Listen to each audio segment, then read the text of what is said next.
Welcome everybody to this new lecture of our book Waves, Oscillations and Acoustics, and today we will start our unit number 3rd in your syllabus, and that is damped harmonic oscillations. Okay, अवमंदित दोलन, अवमंदित आवर्ती दोलन आप इन्हें कह सकते हैं। अवमंदित दोलनों के विषय में आपने अपने +2 के लेवल कहीं वेव्स एंड ऑसिलेशंस का जहां आपने सिलेबस स्टडी किया होगा वहां आपने निश्चित रूप से डैम्प्ड हार्मोनिक ऑसिलेशंस के बारे में स्टडी किया होगा। सो ये यूनिट इन्हीं डैम्प्ड हार्मोनिक ऑसिलेशंस के बारे में है, और डैम्प्ड हार्मोनिक ऑसिलेशंस ही एक्चुअली जो प्रैक्टिकल ऑसिलेशंस, अगर आप हार्मोनिक ऑसिलेशंस कहना चाहते हैं तो वो डैम्प्ड हार्मोनिक ऑसिलेशंस ही होते हैं। रीज़न ये है कि जो अभी तक हम स्टडी करके आए हैं सिंपल हार्मोनिक मोशन, उसमें कहीं भी हमने इस बात का जिक्र नहीं किया कि जब कोई बॉडी सिंपल हार्मोनिक मोशन करती है, मान लीजिए कोई ये पार्टिकल है और ये इन दोनों पोजीशन के बीच में सिंपल हार्मोनिक मोशन कर रहा है, यहाँ से यहाँ, यहाँ से यहाँ, यहाँ से यहाँ, यहाँ से यहाँ, इस तरह से सिंपल हार्मोनिकली ये मोशन कर रहा है। या तो फिर कोई एक दूसरा पार्टिकल है जो साइन वेव में यहाँ से यहाँ जाता है, फिर वापस यहाँ आता है, फिर यहाँ जाता है, फिर यहाँ आता है, तो ये भी एक सिंपल हार्मोनिक मोशन का एग्जाम्पल है। तो अगर इस तरह के मोशंस होते हैं तो उनको हम सिंपल हार्मोनिक मोशन कहते हैं, या फिर हम इनको free oscillations of the particles भी कहते हैं। यानी इन पार्टिकल्स के जो ऑसिलेशंस इनको फ्री ऑसिलेशंस कहते हैं। रीजन ये है कि हमने आइडियल सिंपल हार्मोनिक मोशन के बारे में अभी तक बात की, आइडियल सिंपल हार्मोनिक मोशन के बारे में बात की है। इस पार्टिकल के ऑसिलेशंस को स्टडी किए, या तो फिर इस पार्टिकल के ऑसिलेशंस को स्टडी किए जो साइन वेव में ऑसिलेट कर रहा है। ये सब एक आइडियल सिंपल हार्मोनिक मोशन या आइडियल एसएचएम के एग्जांपल्स हैं। लेकिन अगर प्रैक्टिकल एसएचएम की बात करें, प्रैक्टिकल एसएचएम की, मैं अभी डैम्प्ड के ऊपर नहीं जा रहा हूँ, प्रैक्टिकल एसएचएम में एक मैं एग्जांपल ले लेता हूँ सिंपल हार्मोनिक एक सिंपल पेंडुलम का। यहाँ ये कोई रिजिड सपोर्ट है, यहाँ मेरे पास एक ये सिंपल पेंडुलम है। ये एक्सपेरिमेंट आपने लैब में भी परफॉर्म किया है। सो जब मैं इस सिंपल पेंडुलम को किसी एक्सट्रीम पोजीशन पे, यहाँ मान लीजिए मेरी एक्सट्रीम पोजीशन है, यहाँ से ले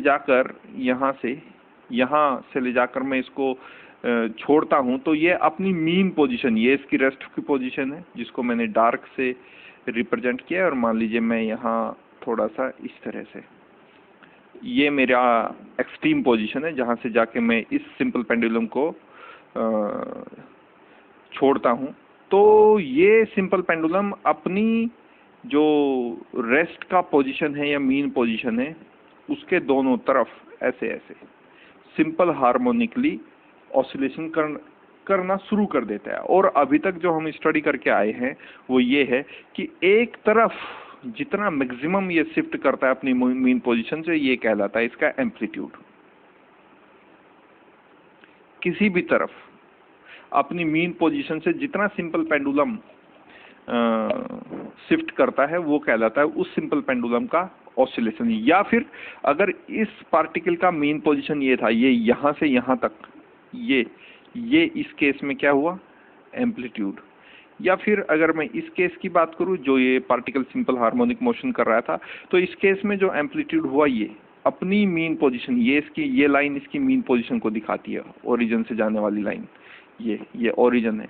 तो अपनी मीन पोजीशन से एक तरफ मैक्सिमम जितना शिफ्ट होता है, अधिकतम विस्थापन जो होता है उसी को हम आयाम कहते हैं। अपनी मूल स्थिति या फिर रेस्ट की स्थिति, या तो फिर हम विराम अवस्था कह सकते हैं, मूल बिंदु की जो स्थिति होती है, तो उससे एक तरफ जितना अधिकतम विस्थापित होता है कोई भी कण, कोई भी पार्टिकल, कोई भी बॉडी, ये कहलाता है इस स्थिति में उसका आयाम यानी एम्पलीट्यूड।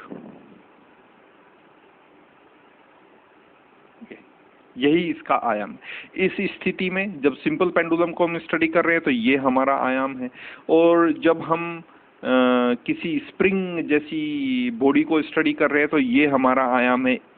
मीन पोजीशन, मध्य स्थिति से एक और अधिकतम विस्थापन को ही आयाम कहते हैं। That is the maximum displacement on one side from the mean position is known as amplitude. So this distance is known as amplitude.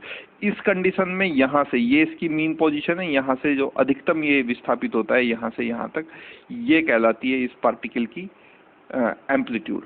तो जब तक हम आइडियल सिंपल हार्मोनिक मोशन की बात करते हैं तो आइडियल सिंपल हार्मोनिक मोशन का मतलब ये है कि यहाँ इस स्थिति में, चाहे आप सिंपल पेंडुलम को स्टडी कर रहे हैं या तो फिर किसी स्प्रिंग जैसी बॉडी को स्टडी कर रही हो, या तो फिर कोई एक ऐसा पार्टिकल का मोशन स्टडी कर रहे हैं जो साइन वेव में अपना ऑसिलेशन कर रहा है, इन तीनों स्थिति में आइडियल सिंपल हार्मोनिक केसेस को हम स्टडी करके आए हैं।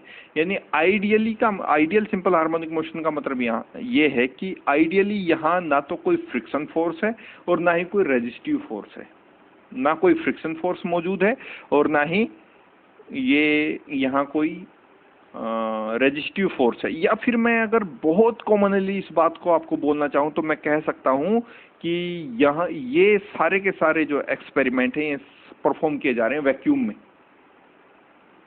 क्योंकि वैक्यूम में कोई भी रेजिस्टिव या फ्रिक्शनल फोर्स मैकेनिकल सिस्टम पे नहीं काम करता। लेकिन हमारी प्रैक्टिकल लाइफ में क्या ऐसा होता है कि हम हर एक्सपेरिमेंट को वैक्यूम में परफॉर्म कर सकते हैं, या हर एक्सपेरिमेंट को हम आइडियल कह सकते हैं? बिकॉज आइडियल हम तभी वर्ड यूज करेंगे जब वहां ना तो कोई रेजिस्टिव फोर्स हो, ना तो वहां कोई फ्रिक्शनल फोर्स हो,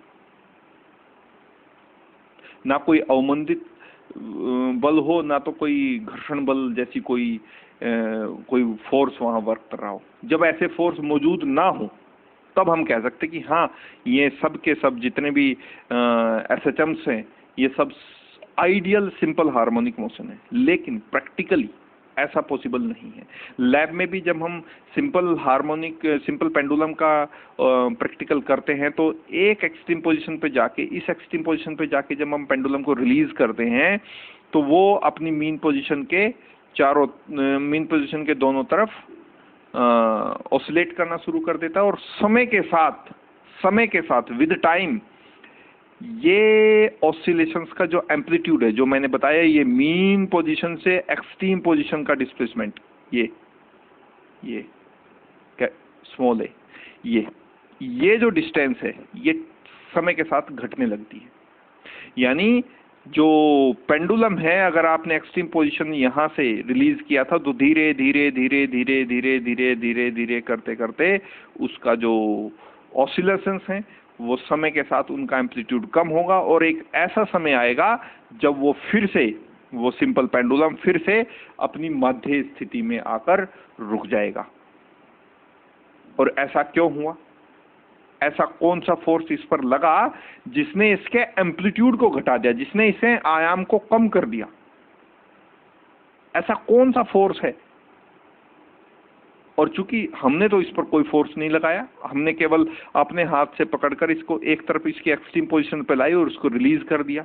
रिलीज करने के बाद ये अपनी जो मीन पोजीशन है उसके दोनों तरफ ऑसिलेशन इसने स्टार्ट कर दिए, और इन्हीं ऑसिलेशंस को हम सिंपल हार्मोनिक ऑसिलेशंस कहते हैं। और आइडियली ये होना चाहिए था कि इस सिंपल पेंडुलम का एम्पलीट्यूड समय के साथ नहीं घटना चाहिए था, आइडियली ऐसा होना चाहिए था, लेकिन प्रैक्टिकली ऐसा नहीं होता। प्रैक्टिकली ये होता है कि अगर मीन पोजीशन से एक एक्सट्रीम पोजीशन पे जाकर आप सिंपल पेंडुलम को रिलीज करें तो समय के साथ इसके जो दोलन हैं उनका आयाम घटता है। इसका मतलब ये है कि यहाँ सिंपल पेंडुलम के मोशन पे, जिनको हम सिंपल हार्मोनिक मोशन कह रहे हैं, कोई ना कोई फोर्स वर्क कर रहा है, या कोई रेजिस्टिव फोर्स है या तो कोई फ्रिक्शनल फोर्स है।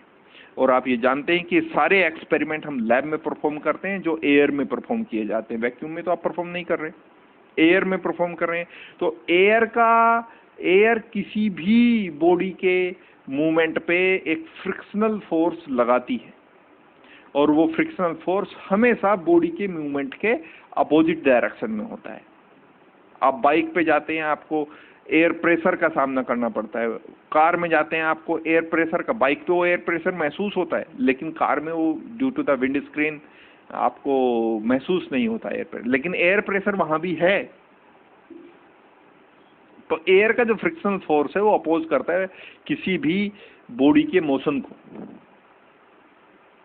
ओके, तो यहां जो फोर्स वर्क करता है, जो इस सिंपल हार्मोनिक मोशन या तो फिर स्प्रिंग जैसे किसी बॉडी को, या तो फिर एक ऐसा पार्टिकल जो साइन वेव में ऐसे चमक कर रहा है, इन सब के मोशन को, यानी अगर ये तो प्रैक्टिकली ग्राफ है, अगर इसका मैं आइडियल ग्राफ ड्रॉ करूं तो आइडियल जो ग्राफ होगा वो ये मेरा आइडियल ग्राफ है, आइडियल ग्राफ। लेकिन प्रैक्टिकली ऐसा नहीं होगा कि हर समय यहाँ जितना आयाम है, जिसको मैं एम्पलीट्यूड कह रहा हूँ, मैं यहाँ नापता हूँ तो यहाँ भी मुझे उतना ही एम्पलीट्यूड मिलता है। ये भी वैल्यू ए है और ये वैल्यू भी ए है। लेकिन आइडियली तो हम ऐसा कह सकते हैं, लेकिन प्रैक्टिकली ऐसा नहीं होता। प्रैक्टिकली ये होता है कि अगर इस तरह का आपने सिंपल हार्मोनिक मोशन किया टाइम के साथ, और ये इसका एम्पलीट्यूड है,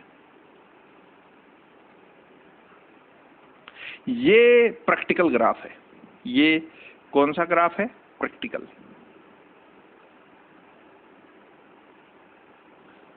ग्राफ है, और ये आइडियल ग्राफ है।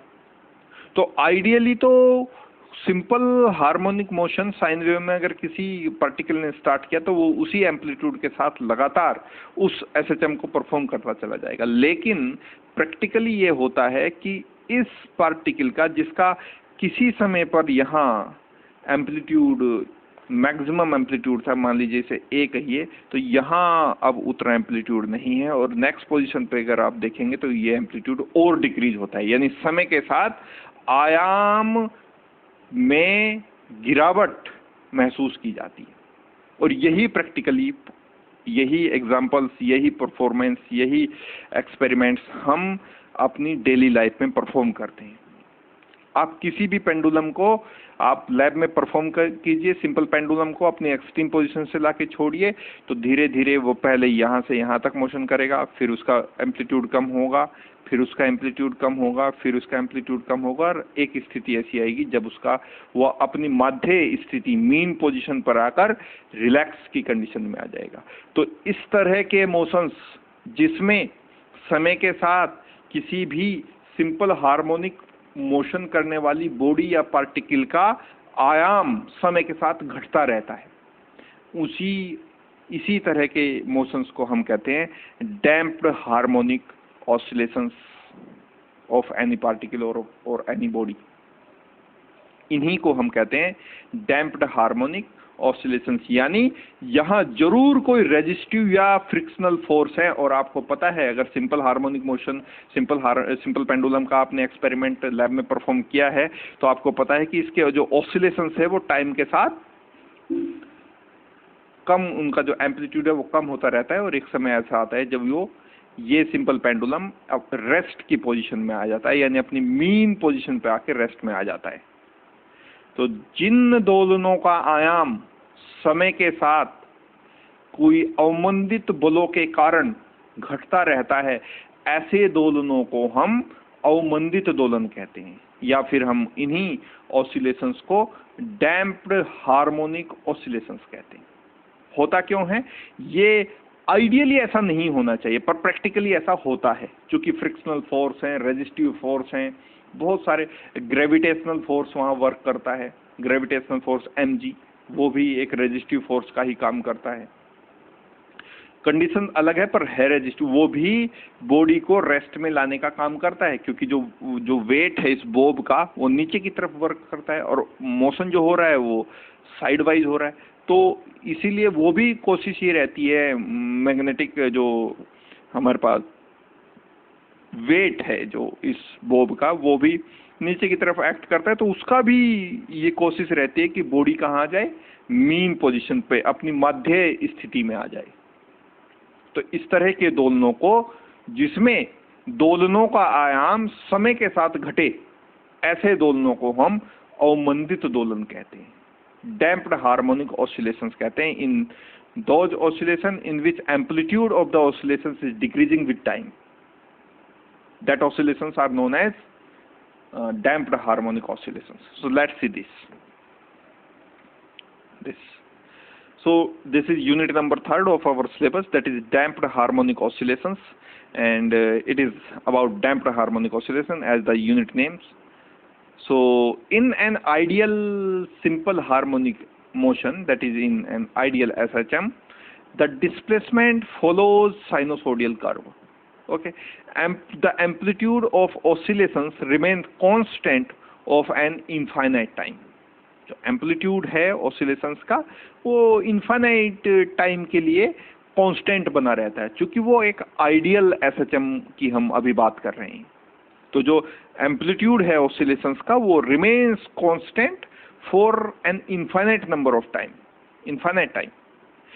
This is because there is no loss of energy and thus total energy remains constant. तो वहाँ एनर्जी का कोई लॉस है, कोई फ्रिक्शनल फोर्स, कोई अवमंदित बल, कोई घर्षण बल वहाँ काम नहीं कर रहा, चूंकि हम आइडियल एसएचएम को स्टडी कर रहे हैं। तो इस तरह का जब कोई फोर्स वर्क नहीं कर रहा है तो इसका मतलब यह है कि वहाँ किसी भी तरह का एनर्जी का लॉस नहीं होगा, और अगर एनर्जी का लॉस नहीं होगा तो एनर्जी उस हार्मोनिक ऑसिलेटर की कांस्टेंट रहेगी। और जब किसी भी हार्मोनिक ऑसिलेटर की एनर्जी या किसी भी मशीन की एनर्जी, किसी भी सिस्टम की एनर्जी कांस्टेंट बनी रहती है तो जाहिर सी बात है कि वो उतने ही एम्पलीट्यूड के ऑसिलेशन से ऑसिलेशन करता रहेगा। एनर्जी में कमी आएगी तभी तो एम्पलीट्यूड कम होगा। So energy remains constant. Such oscillations are called free oscillations, but in our actual practice the SHM always exercise or experiences frictional and resistive forces, due to which energy of free oscillator is continuously lost and consequently the amplitude of the vibration decrease gradually. Look at this line, consequently the amplitude आयाम of the vibration, जो दोलन हो रहे हैं, decreases घटता रहता है gradually, धीरे धीरे धीरे धीरे उन दोलनों का आयाम धीरे धीरे घटता रहता है। एंड अल्टीमेटली, और अंत में, the body comes to rest, और अंत में बॉडी क्या आ जाती है, रेस्ट में आ जाती है, अपनी मध्य स्थिति में आकर वो रेस्ट में आ जाती है। हैंस डीके ऑफ एम्पलीट्यूड्स, तो इस तरह से जो आयाम का अवमंदन है या उसका आयाम का जो घटना है विद टाइम, समय के साथ, is called damping, and such oscillations are called damped harmonic oscillations, अवमंदित आवर्त दोलन।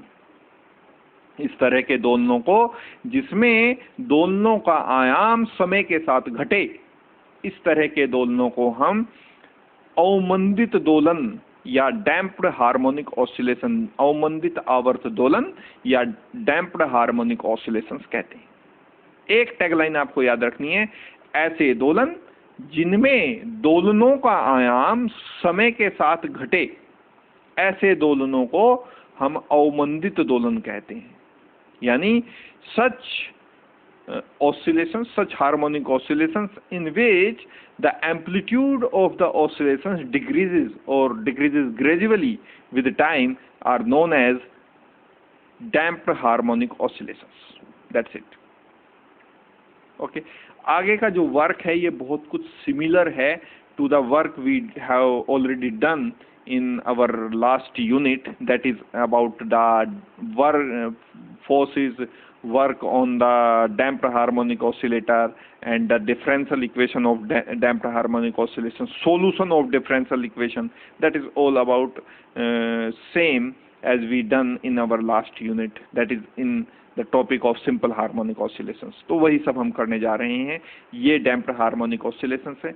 simple harmonic या simple harmonic oscillations ideally free oscillations होते हैं। यानी हमने कभी भी, जब भी हम सिंपल हार्मोनिक ऑसिलेशंस के यूनिट को स्टडी करके आए हैं, तो हमने कभी ये बात नहीं कही कि वहाँ कोई फोर्स उन ऑसिलेशंस के एम्पलीट्यूड को कम कर रहा है, लेकिन प्रैक्टिकली ऐसा होता है, प्रैक्टिकली ऐसा होता है।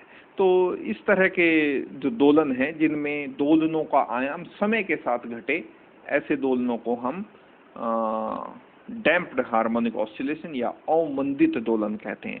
So the differential equation of motion of damped harmonic oscillator, ये हमारा अगला टॉपिक है। डिफरेंशियल इक्वेशन को हम कैसे एस्टेब्लिश करेंगे, एक अवमंदित दोलक, जो अवमंदित दोलक है उसके लिए हम डिफरेंशियल इक्वेशन को कैसे एस्टेब्लिश कर सकते हैं। Let's see this. So a damped harmonic oscillator experiences two force, दो तरह के बलों का अनुभव करता है। पहला फोर्स है एक रेस्टोरिंग फोर्स जो प्रोपोर्शनल होता है डिस्प्लेसमेंट के, and given by this minus K Y. Negative sign shows that the direction of the restoring force is opposite to the displacement, because here is this restoring force. Okay, और दूसरी तरह का एक force work करता है जिसको हम कहते हैं रिटार्डिंग फोर्स या रेजिस्टिव फोर्स भी आप इसे कह सकते हैं। रिटार्डिंग फोर्स इज एक retarding force proportional to the velocity and is given by this minus k1 dy by dt, where y is the displacement of the damped harmonic oscillator with respect to time, and that's why this is known as velocity. And again this minus sign suggests us that the direction of this retarding force is opposite to the direction of velocity. Okay, so दो तरह के बलों का अनुभव करता है कोई भी अवमंदित दोलक। पहला है रेस्टोरिंग फोर्स जो बराबर होता है माइनस के वाई के, जहां के एक कांस्टेंट है जिसको हम स्टिफनेस कांस्टेंट या फोर्स कांस्टेंट कहते हैं, और जो ये नेगेटिव साइन है ये हमें ये दिखाता है कि ये जो फोर्स है जिसको हम रेस्टोरिंग फोर्स कह रहे हैं इसकी जो दिशा है वो डिस्प्लेसमेंट जो वाई से हमने यहाँ प्रदर्शित किया है इस डिस्प्लेसमेंट की दिशा के विपरीत है।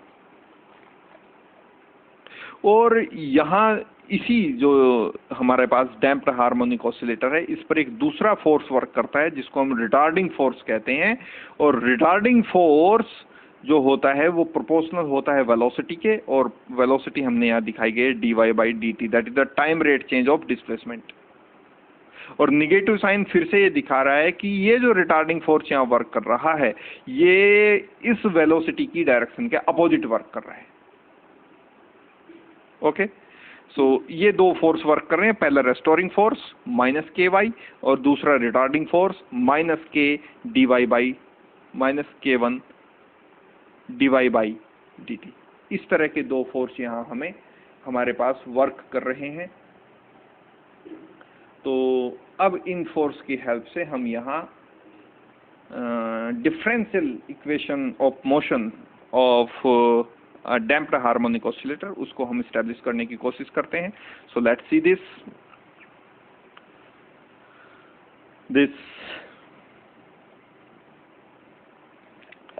So if m be the mass of vibrating particle which performing damped harmonic oscillations and its acceleration is d2y by dt square, you know that this quantity, y is the displacement and differentiation with respect to time, or you can say the time rate change of y is known as velocity, and double derivative of displacement is gives you acceleration। जो displacement यानी विस्थापन है, विस्थापन का time के respect में एक बार अवकलन कीजिए वो आपको वेलोसिटी देता है, और फिर से वेलोसिटी का फिर से टाइम के रेस्पेक्ट में अवकलन कीजिए तो वो आपको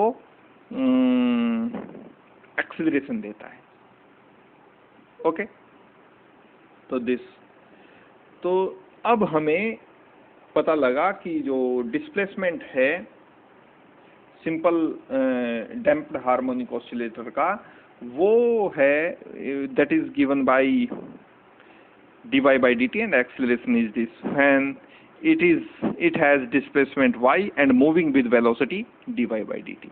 एक बार समय के साथ डिफरेंशिएशन करें वेलोसिटी मिलेगी, दो बार समय के साथ डिफरेंशिएशन करेगा आपको एक्सेलरेशन मिलेगा।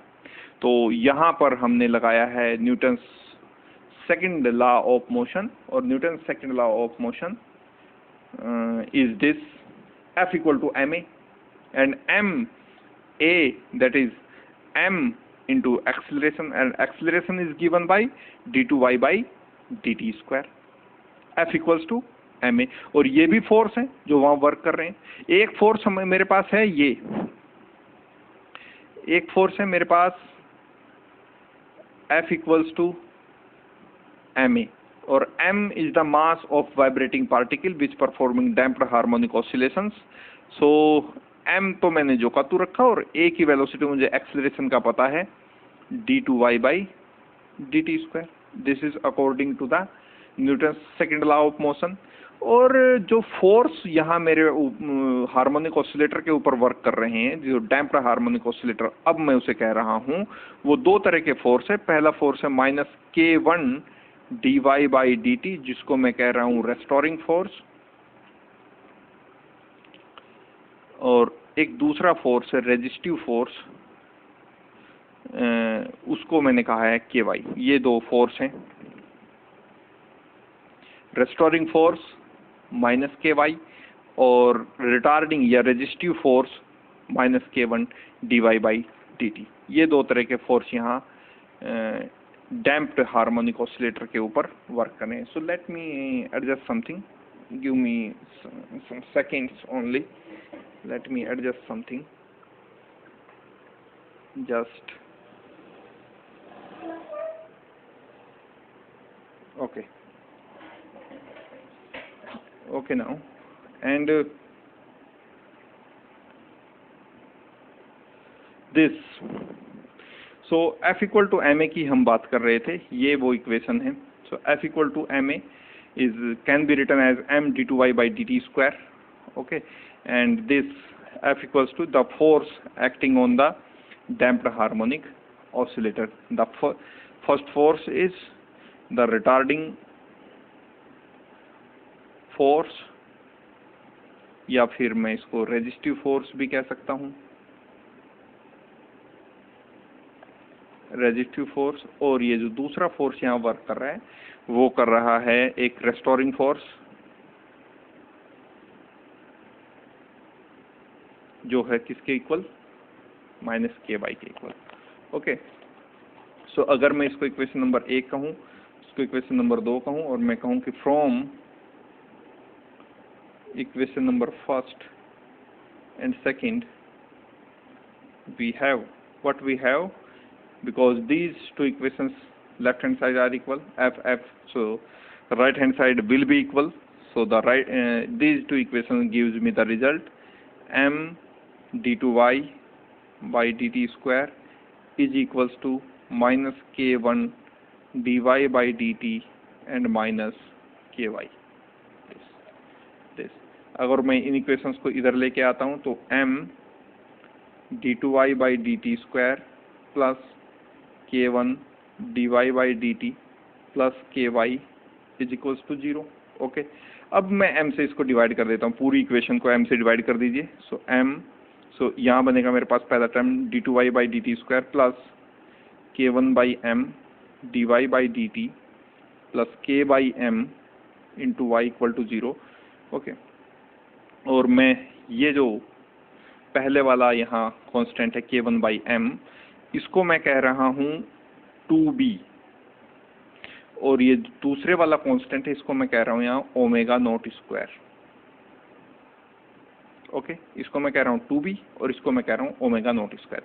तो अगर ये सब्स्टिट्यूशन वापस मैं इस इक्वेशन में करता हूँ तो ये इक्वेशन मेरे पास आती है d2y by dt square plus 2b dy by dt plus omega naught square y equal to 0. This. So this is my differential equation of motion for a damped harmonic oscillator. Okay, let's see this. This is my differential equation of motion for a damped harmonic oscillator, and say this is equation number 2. Here is equation number 1, and by substituting these values we have equation number 2. And remember one thing, these two constant k1 by m is equal to 2b and k by m is equals to omega square, where b is the damping coefficient. Remember this. B is the damping coefficient, this B, and 2B is the force due to the resistance of the medium per unit mass per unit velocity. 2B is defined as this, because defined 2B from here. 2B, what is 2B? Is K1 by M, and if M equals to 1, what is 2B? What is the value of 2B? The value of 2B is K1. So what is K1? K1 is the resistance of the medium, this, per unit mass per unit velocity. Okay, this. So equation number 2 known as the differential equation of a damped harmonic oscillator, जैसे मैंने आपको proof करके बताया, ये वाला equation, ये वाला जो इक्वेशन है, इसी को हम कहते हैं differential equation of motion for a damped harmonic oscillator. अब इसके सॉल्यूशन के ऊपर बात कर लेते हैं, इसके सॉल्यूशन को हम किस तरह से ऑब्टेन कर सकते हैं। तो let's see this. So the solution of the differential equation of damped harmonic oscillation और damped simple harmonic motion. So differential equation is this, okay, where 2B is K1 by M and omega naught square is K by M. ये मैंने दो substitution यहाँ किए हुए हैं, और ये आगे आने वाले जितने टॉपिक है, आगे हम बहुत सारे स्पेशल केसेस को यहाँ स्टडी करने वाले हैं। स्पेशल केसेस डैम्पिंग के बारे में है, वो जब आएंगे उनके ऊपर हम तभी बात करेंगे, लेकिन फिर भी मैं ये आपको कह रहा हूँ कि ये दोनों जो कॉन्स्टेंट्स हैं 2B and omega naught square plays a very big role to understand this topic. The damped harmonic oscillations play a very big role. Okay, so remember these two constants. 2B is K1 by M, which is known as damping coefficient, and omega naught square is K by M, which is the natural frequency of oscillation. Now, in order to solve the differential equation, this differential equation, as we discussed earlier, this differential equation, this difference, in order to solve this differential equation, let us consider a solution of that differential equation is of this type: y is equals to c e to the power lambda t। इस तरह का हमने एक solution उस differential equation का consider कर लिया, जहां c और लैम्डा दोनों कांस्टेंट हैं। सी और लैम्डा इस इक्वेशन में इस तरह का, ये जो डिफरेंशियल इक्वेशन अभी हमने बनाई थी, हमने इस डिफरेंशियल इक्वेशन का एक सॉल्यूशन कंसीडर कर लिया, और वो सॉल्यूशन इस तरह का मान लीजिए सॉल्यूशन है, और इस इक्वेशन को हमने कह दिया इक्वेशन नंबर 3। ओके, अब हम क्या करते हैं कि इस इक्वेशन को, जो इक्वेशन नंबर 3 है, इसको डिफरेंशिएट करते हैं with respect to T. Differentiate कीजिए। ओके, सो जब हम इसको डिफरेंशिएट करते हैं विद रेस्पेक्ट टू टी, तो जो लेफ्ट हैंड साइड का डिफरेंशिएशन हो जाएगा वो हो जाएगा D Y by D T, और जो राइट हैंड साइड का डिफरेंशिएशन होगा वो होगा सी, बिकॉज एक्सपोनेंशियल में पावर है वो नीचे आ जाती है, तो C lambda E to the power lambda T. Simple. Again differentiation, फिर से इसको डिफरेंशिएट कीजिए, फिर से डिफरेंशिएशन करेंगे तो जो लेफ्ट हैंड साइड है वो हो जाएगी D two Y by D T square, और फिर से मैं इसका डी बाई डी टी करूंगा तो मेरे पास आ जाएगा सी लैम्डा स्क्वायर। अगेन जो एक्सपोनेंशियल में पावर है वो फिर से नीचे आ जाती है, तो सी लैम्डा स्क्वायर, पहले यहाँ सी लैम्डा था, अब की बार सी लैम्डा स्क्वायर आ गया, क्योंकि एक जो लैम्डा है वो वापस एक्सपोनेंशियल से नीचे आ गया। So C lambda square E to the power lambda T. तो मेरे पास यहाँ से D Y by D T की वैल्यू भी हो गई, मेरे पास D two Y by D T square की वैल्यू भी हो गई, और वाई की वैल्यू भी मेरे पास है। इस तरह का सॉल्यूशन हमने कंसीडर किया है, जो इक्वेशन नंबर 3 मुझे देती है। अब यहाँ से ये जो 3 सॉल्यूशन मेरे पास, ये 3 वैल्यूज आप इन्हें कहिए, 3 वैल्यूज जो मेरे पास है, D two Y by D T square, D Y by D T और वाई, इन तीनों को उठाइए और इस डिफरेंशियल इक्वेशन में, जो इक्वेशन नंबर 2 हमने कहा है, इस डिफरेंशियल इक्वेशन को, जिसको हमने इक्वेशन नंबर 2 कहा है, इस डिफरेंशियल इक्वेशन में ये तीनों वैल्यूज हम पुट करने जा रहे हैं। ठीक है, सो now substituting the values of dy by dt, d2y by dt square and also y. Okay, and here is, you can say as the value of y. dy by dt का मान, d2y by dt square का मान और y का जो मान है वो तीनों उठाइए और इस नंबर 2 डिफरेंशियल इक्वेशन में डाल दीजिए। तो ये इक्वेशन कुछ इस तरह से की बनेगी, C lambda square E to the power lambda T plus 2b c lambda e to the power lambda t plus omega naught square c e to the power lambda t equal to 0. Look at this equation. C e to the power lambda t is common from all the equation. So common, let us take common c e to the power lambda t this, and the left, we are left term in the first term is lambda square, into the second term 2b lambda, and into the third omega naught square equal to 0.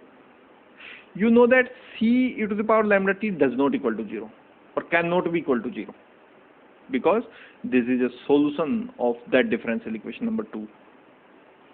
So ये तो 0 के बराबर नहीं हो सकता, तो अब आप इसको 0 के बराबर रखेंगे, तो अब इसको 0 के बराबर रखेंगे तो मुझे यहाँ से लैम्बडा की वैल्यू चाहिए, और लैम्बडा की वैल्यू यूज करने मुझे यहाँ से चाहिए, तो मैं यूज करता हूँ using Bhaskaracharya rule.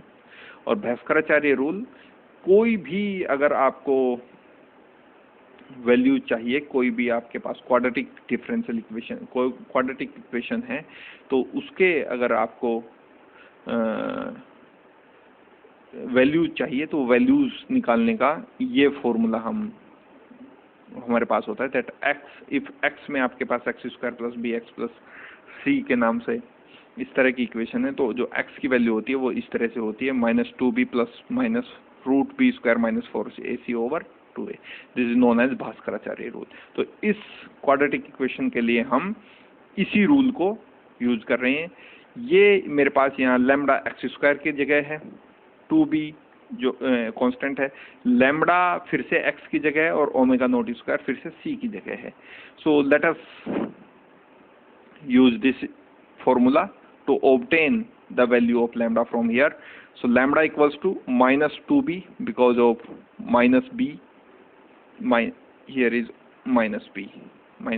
So -2b because of -b, plus minus root b square is 2b, so square of 2b is 4b square minus 4ac, 4a value 1, c omega naught square over 2, a is 1.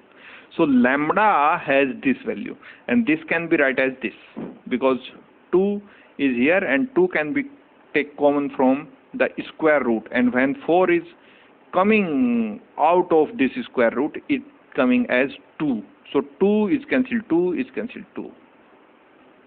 So we are left with lambda equals to -b plus minus root b square minus omega naught square. Okay. So basically lambda has two values. यहाँ हमें lambda के दो मान प्राप्त होते हैं. पहला मान है, पहले मान को हम, पहली वैल्यू को हम कह देते हैं lambda 1, और वो वैल्यू है -b प्लस, चूंकि मेरे पास यहाँ दो साइन है, एक प्लस और एक माइनस, तो पहली वैल्यू जो मैं कंसीडर करने जा रहा हूँ वो प्लस साइन के साथ, और दूसरी वैल्यू जो कंसीडर करने जा रहे हैं वो माइनस साइन के साथ कंसीडर कर रहे हैं. तो प्लस साइन के साथ जो वैल्यू कंसीडर करने जा रहे हैं उसको मैंने कहा लैम्डा 1, और जो निगेटिव साइन के साथ वैल्यू कंसीडर करने जा रहे हैं उसको हमने कहा lambda 2. So the value of lambda 1 will become lambda 1 equals to -b plus root b square minus omega naught square, and lambda 2 will become -b minus, because for one time you can take plus sign, and the other time you can take negative sign for the two different values of lambda. So -b minus root b square minus omega naught square. These are the two values of the lambda. Then the general solution, इस तरह का solution हमने consider किया है. तो अब journal solution को मैं कैसे ऑब्टेन कर सकता हूँ? तो जर्नल सॉल्यूशन मुझे दोनों वैल्यूज के साथ लिखना पड़ेगा. तो जर्नल सॉल्यूशन को मैं लिखता हूँ तो y इक्वल्स टू आता है मेरे पास a e to the power lambda 1t plus b e to the power lambda 2. This is the same form of this equation, because यहाँ मेरे पास लैम्डा की एक वैल्यू थी तो मैंने एक वैल्यू कंसीडर किया था, यहाँ मेरे पास दो वैल्यू है तो मैंने दो वैल्यू कंसीडर कर दी. a और b फिर से कांस्टेंट है, इनके बारे में हम बाद में बात करेंगे.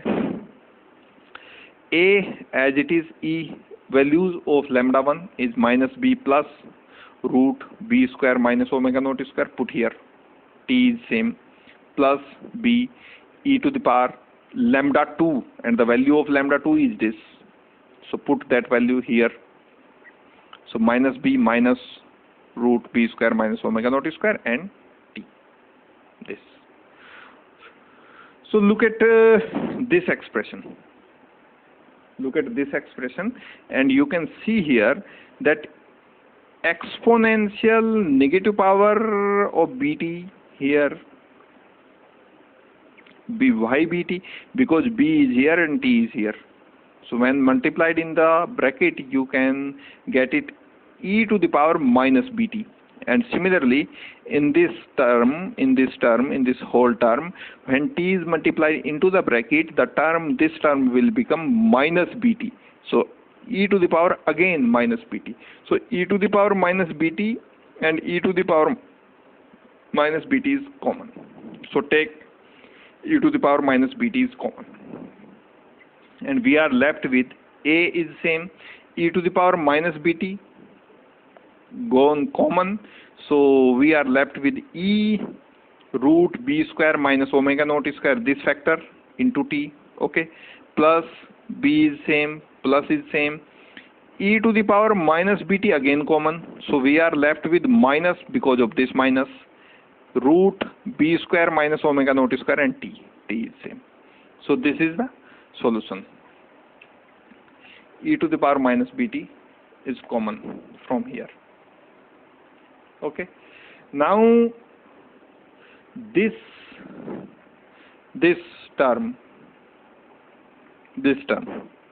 can be written in this form.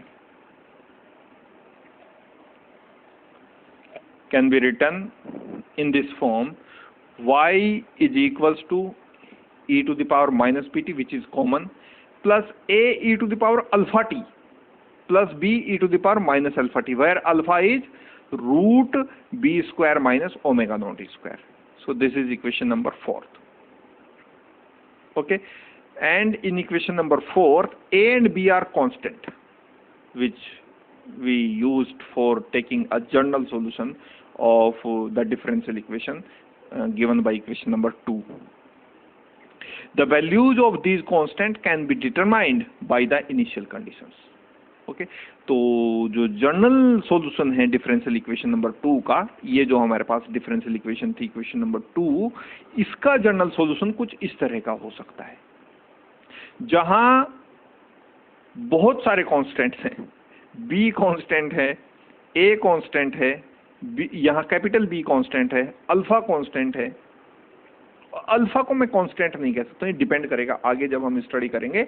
Alpha को मैं अभी कांस्टेंट नहीं कह रहा हूँ, ये अलग अलग केसेस में वेरी करता रहेगा, तो अल्फा को मैं अभी कांस्टेंट नहीं कह रहा हूँ, क्योंकि अल्फा की वैल्यू इन दो कांस्टेंट पे वैल्यू कर रहे, B square minus omega naught square, और बी स्क्वायर और ओमेगा दोनों के दोनों यहाँ इन कांस्टेंट पे डिपेंड कर रहे हैं, तो ये हो सकता है वेरी करे और वेरी करेगा भी आगे के केसेस में। लेकिन अभी के लिए मैं इस इक्वेशन नंबर 4 को डिफरेंशियल इक्वेशन नंबर 2, इस डिफरेंशियल इक्वेशन नंबर 2 का जनरल सॉल्यूशन कह सकता हूं फॉर द टाइम बीइंग।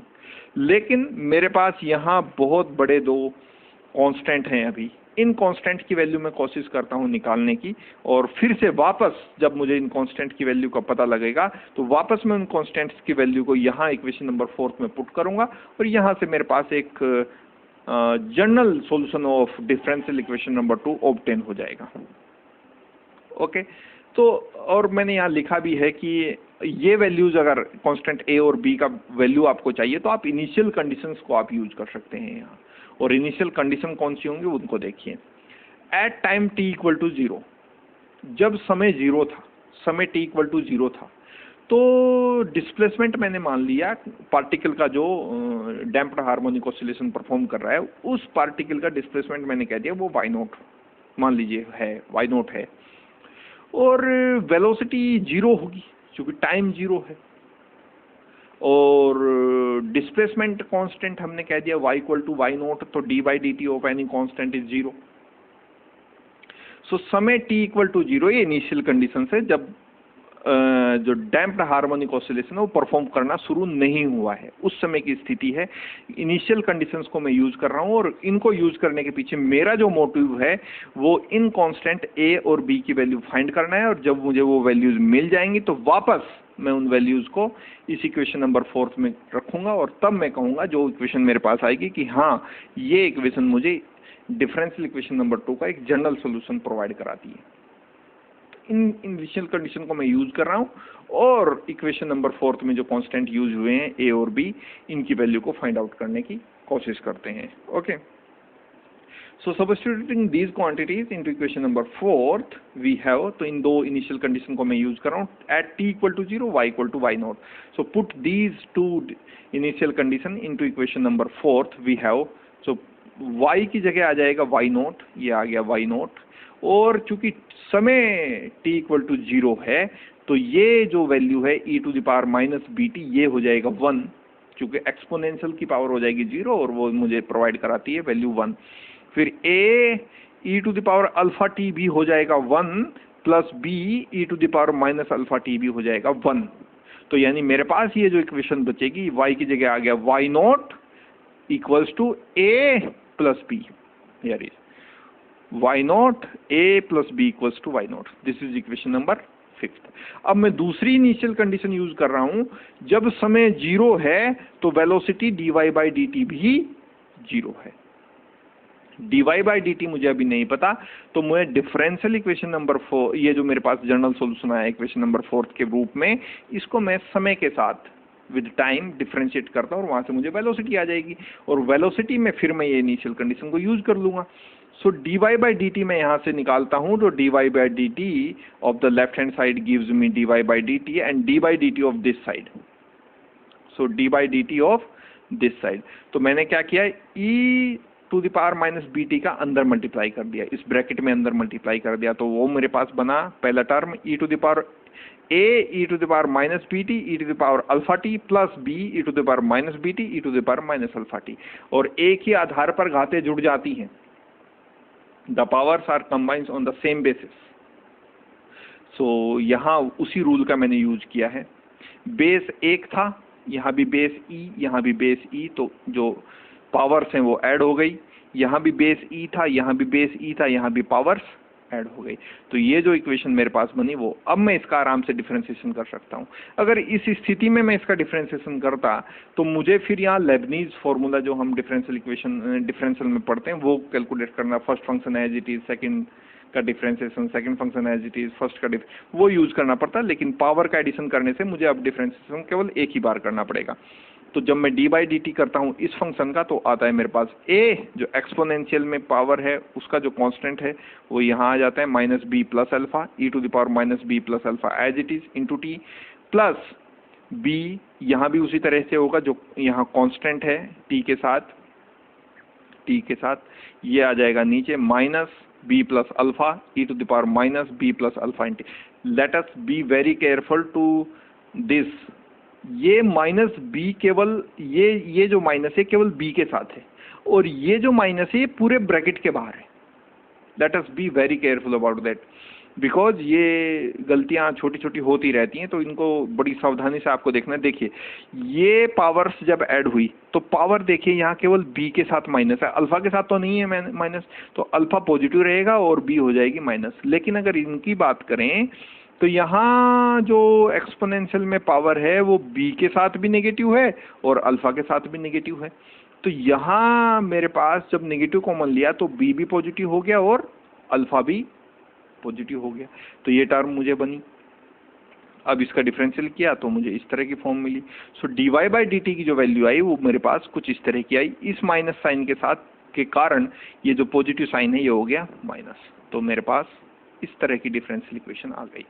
अब मैं इनिशियल कंडीशन फिर से यूज करता हूँ. समय t इक्वल टू 0 पर वेलोसिटी क्या थी पार्टिकल की, 0 थी. उस हार्मोनिक ऑसिलेटर की जो डैम्प्ड हार्मोनिक ऑसिलेशन परफॉर्म कर रहा है उसकी वेलोसिटी 0 थी. तो ये दोनों कंडीशंस में यूज कर रहा हूँ. तो वेलोसिटी हो गई 0, e टू द पावर जब t इक्वल टू 0 होगा तो ये भी हो जाएगा e टू द पावर 0 जो मुझे देगा 1. तो ये वाला जो टर्म बना ये बना a minus b plus alpha, और ये जो दूसरा टर्म बना minus b plus minus b into b plus alpha, और ये फिर से क्या हो गया 1. तो यहाँ से जब मैं a से अंदर मल्टीप्लाई किया तो ये टर्म बना, फिर a के साथ अल्फा की multiply a alpha, minus b की स्मॉल b के साथ multiply minus b, minus b की अल्फा के साथ मल्टीप्लाई. सो यहाँ मेरे पास बना ये कैपिटल B है minus b alpha equal to 0. Okay.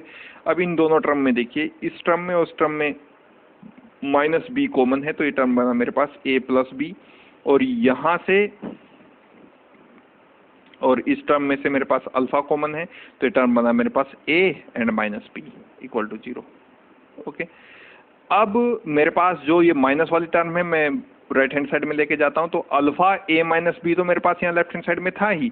Right hand ये वाली टर्म को मैं राइट हैंड साइड में लेके गया तो ये हो गई पॉजिटिव, और मैंने इस टर्म को, इस टर्म की जो a प्लस बी, ये जो ब्रैकेटेड टर्म है, इसकी वैल्यू मुझे इस इक्वेशन से पता है, इक्वेशन नंबर 5 से, कि y नोट के बराबर है। तो मैं फिर से a प्लस बी की जगह लिख देता हूँ बी वाई नोट। तो a माइनस बी की वैल्यू मेरे पास क्या आ जाती है यहाँ से, तो अल्फा जो है वो इसके डिवाइडेशन यानी डिनोमिनेटर में चला जाएगा। So b by alpha into Y naught, this is my equation number 6, this is my equation number 6। Okay, अब मेरे पास दो इक्वेशंस हैं, अब मेरे पास दो इक्वेशंस हैं। इक्वेशन नंबर 5 जो a प्लस बी के फॉर्म में है, उसमें राइट हैंड साइड में y नोट है, और दूसरा इक्वेशन मेरे पास 6 है जो a माइनस बी के फॉर्म में है, और राइट हैंड साइड में ये वाला टर्म है। ओके, अब मैं दोनों इक्वेशन को ऐड कर देता हूँ, दोनों इक्वेशन को ऐड कर देता हूँ, यानी adding equation number 5th and 6th we have. तो जो माइनस की टर्म है वो माइनस बी से ये प्लस बी, ये माइनस बी से ये प्लस बी कैंसिल हो गया, और a और ये वाला a ऐड होके आ गया मेरे पास 2a। हाँ, ये प्लस बी से ये माइनस बी कैंसिल हो गया, ये a और ये a ऐड होके मेरे पास आ गया 2a is equals to y naught, ये वाला इक्वेशन देगा, और b plus alpha y naught ये वाला इक्वेशन देगा। तो यहां से आप देख रहे होंगे कि लेफ्ट हैंड साइड में मेरे पास 2a का फैक्टर है, और राइट हैंड साइड में मेरे पास Y naught plus B over alpha into Y naught है। और आप ये देख रहे होंगे कि यहां से राइट हैंड साइड में मेरे पास वाई नोट कॉमन है, तो लेट्स टेक कॉमन। और मुझे यहाँ से चूंकि a की वैल्यू कांस्टेंट, मेरा जो ये पूरा कैलकुलेशन है किसके लिए है, मुझे इन कांस्टेंट की वैल्यू चाहिए, इन कांस्टेंट की वैल्यू चाहिए, a और b की वैल्यू चाहिए। तो मेरे पास एक सिंगल इक्वेशन 2a में आ गया है, मैं यहाँ से a की वैल्यू फाइंड आउट कर लेता हूँ। तो a की जो वैल्यू आएगी मेरे पास, ये 2 चला जाएगा यहाँ डिनोमिनेटर में। सो जो a की मेरे पास वैल्यू आएगी वो कुछ इस तरह की होगी, that is a is equals to y naught over 2, y naught common है, 1 प्लस बी बाई अल्फा। ये इक्वेशन नंबर 7 कहा मैंने। और इसकी वैल्यू को, या तो फिर ये दूसरा तरीका ये है कि अब की बार मैंने ऐड किया था दोनों इक्वेशन को, इक्वेशन नंबर 5 और इक्वेशन नंबर 6 को, इस बार मैं उनको सब्ट्रैक्ट कर देता हूँ। तो यहाँ से मेरे पास b की वैल्यू आ जाएगी, और जो b की वैल्यू आएगी वो कुछ इस तरह की होगी, b is equals to y naught by 2 1 minus b by alpha. This is my equation number 8। अब मेरे पास कांस्टेंट a की वैल्यू भी है और कांस्टेंट b की वैल्यू भी है, और किसकी फॉर्म में है, किसके टर्म्स में है, डिस्प्लेसमेंट और अल्फा के टर्म्स में है, और एक कांस्टेंट b के टर्म्स में। यानी जिन वैल्यूज को मैं पहले से जानता था उन्हीं वैल्यूज के टर्म्स में मेरे पास ये वैल्यूज आ गई हैं, कांस्टेंट a और कांस्टेंट b। तो अब मैं इनको यहाँ से उठाता हूँ, और इक्वेशन नंबर 4th, ये वाला जो इक्वेशन था मेरे पास, ये वाला जो इक्वेशन था, इस इक्वेशन में मैं ये दोनों वैल्यू a कांस्टेंट a और b की वैल्यूज पुट कर देता हूँ। ओके, सो कांस्टेंट a और b की वैल्यू मैंने पुट कर दी।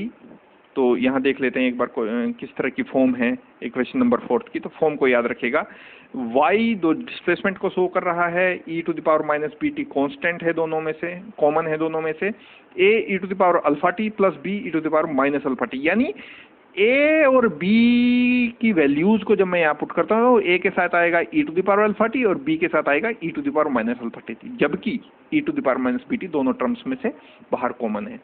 तो यहाँ देखिए मैंने ये वैल्यू पुट की, और मेरे पास जो सॉल्यूशन आया, जो जनरल सॉल्यूशन अब आया, वो कुछ इस तरह का था, y is equal to e to the power minus b t तो कॉमन है, मैंने यहाँ वैल्यू किसकी रख दी, a की।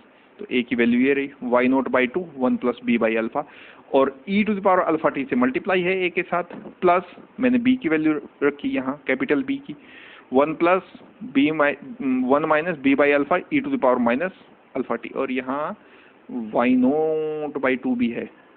अच्छा, वाई नोट बाई 2 तो मैंने यहाँ कॉमन ले लिया, ठीक है, कॉमन ले लिया इन दोनों टर्म्स में से, इन दोनों टर्म्स में से y0/2 मैंने पहले से कॉमन ले लिया। अब y0 फिर से मैंने बाहर ले लिया चूंकि ये कॉमन है इन दोनों टर्म्स में से, सो y0 आ गया बाहर, y0 e⁻βt जो पहले से ही बाहर थी, और मेरे पास जो अंदर ब्रैकेट में बचा 1/2 e⁻αt अंदर मल्टीप्लाई किया, फिर b/α के साथ मल्टीप्लाई हो गया b/α e⁻αt, फिर e⁻−αt की 1 के साथ मल्टीप्लाई हुआ तो e⁻−αt, और फिर माइनस b/α के साथ मल्टीप्लाई होगा तो माइनस b/α e⁻−αt। ओके, अब देखिए सेम जो बाहर कॉमन है वो सेम, 1/2 सेम। अब e⁻αt ये वाला टर्म और प्लस e⁻−αt ये वाला टर्म, और b/α और b/α फिर से इन दोनों में से टर्म्स में से कॉमन है तो b/α मैंने कॉमन ले लिया। यहाँ बचा मेरे पास e⁻αt और माइनस साइन के साथ बचेगा e⁻−αt। ओके, अब मैं इस जो डिनोमिनेटर में मेरे पास 2 है इसीलिए बचा के रखा था कि अब मैं इसको डिनोमिनेटर में लिखता हूं, इस टर्म के डिनोमिनेटर में और इस टर्म के डिनोमिनेटर में। अब देखिए मुझे क्या बेनिफिट देगा, e⁻αt प्लस e⁻−αt/2 इस टर्म इस 2 के कारण, plus b/α same e⁻αt minus e⁻−αt and /2 इसके कारण। तो ये वाली जो टर्म बनी मेरे पास, ये वाली टर्म, इसको मैं लिख सकता हूं क्योंकि ये सारे कांस्टेंट्स हैं, b k1/2m, अल्फा जहां मेरे पास है b² minus ω02 is equal to k1 और 4m² माइनस k/m। ये सब वैल्यूज मैंने आपको पहले जब डिफरेंशियल इक्वेशन एस्टेब्लिश की वहां, इसको मैं लिख सकता हूं अभी sine alpha cos alpha t, और इसको मैं लिख सकता हूं साइन, लेकिन मैं अभी नहीं लिख रहा हूं क्योंकि ये इक्वेशन नंबर 9 को ही मैंने, ये मैं y के इक्वल इसको लिख देता हूँ, y के इक्वल ये डिस्प्लेसमेंट को मुझे शो कर रही है, और इसको मैं इसी फॉर्म में रहने देता हूँ क्योंकि अब मुझे कुछ स्पेशल केसेस स्टडी करने हैं जिसमें यही फॉर्म मेरे हेल्प करेगी। इसी फॉर्म को हम आगे, कांस्टेंट ये हमने यूज किए हैं, b की वैल्यू को मैंने k1/2m रखा है, आप यहाँ देख सकते हो ये वही वैल्यू है जो यहाँ मैंने लिखी थी 2b = k1/m, तो b की वैल्यू हो गई k1/2m, और k/m है ω02, सो ω02 की वैल्यू है k/m। सिमिलरली वही equation, so equation number 9 represents the general solution of a damped harmonic oscillator. अब नेक्स्ट लेक्चर में हम इसके कुछ स्पेशल केसेस को स्टडी करेंगे, जिस तरह के ये स्पेशल केसेस हैं। केस नंबर 1 है अपीरियोडिक और डेड बीट मोशन, इसको समझेंगे किस तरह का मोशन होता है, अपीरियोडिक मोशन या डेड बीट मोशन कब होता है, ये सब इस इक्वेशन नंबर 9 का अब एक special form of equation number 9 कह सकते हैं। आगे देखेंगे कि कैसे कैसे डेड बीट मोशन कब होता है, एसिम्प्टोटिक मोशन कब होता है, ऑसिलेटरी जो सबसे पसंद हमें होना चाहिए वो ऑसिलेटरी मोशन है, तो ऑसिलेटरी मोशन कब होता है, क्यों होता है, ये सब बातें हम अगले आने वाले अपने लेक्चर्स में करेंगे। और अभी के लिए इतना ही। So thank you for watching, thank you.